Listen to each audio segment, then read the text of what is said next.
I'm near the town of Healdsburg, and I'm meeting up with Duff Bevill. He runs his own vineyard management company, also grows his own grapes, of course.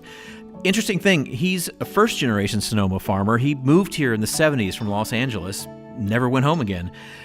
And I'm also told that he has Sonoma County's most spectacular beard. We'll see if this is actually the case, but sounds interesting. Well, I'm here with Duff Bevill, and I want to say thanks for taking the time to show me around your place. How much land do you farm around here? About a little more than 1,000 acres in Sonoma County. Healdsburg, Alexander Valley, Dry Creek Valley, and Russian River Valley. Okay, got it. So sort of spokes of a wheel, more or less. Exactly. I grew up in Southern California, north end of San Fernando Valley. I moved to Redding in 1970, summer of 71. Right. Went to a community college up there, continued just studying agriculture, and then finally realized I wanted to go get in the real world, and had a job offer here up in Dry Creek, and interviewed on a Wednesday and moved the following Monday.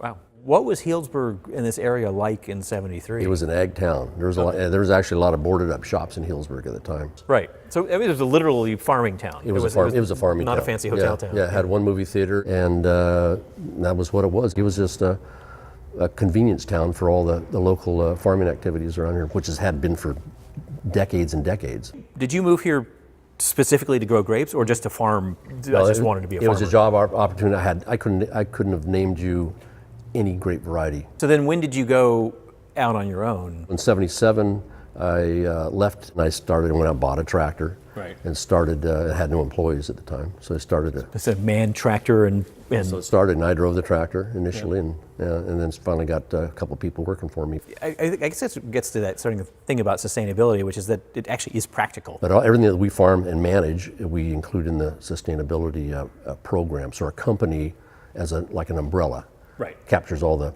clients we have. You were fairly instrumental in this whole program to get Sonoma County on a sustainability program throughout the entire region. Funny story was, it was a Saturday afternoon. I was sitting on the back porch and I was reading one of the ag rags. I said, what is it that we can do that would get us on the radar of the governor of California? And then that's when Chris proposed the 100% participation certification. Yeah, so literally sort of moment on the porch. It's on the porch after a glass of wine. Yeah, so glass it of was. wine. It provides inspiration. Yeah. There's about a 15-minute window, I always say. Yeah. That first glass is a 15-minute window of inspiration. After that, now you're just drinking wine. Yeah.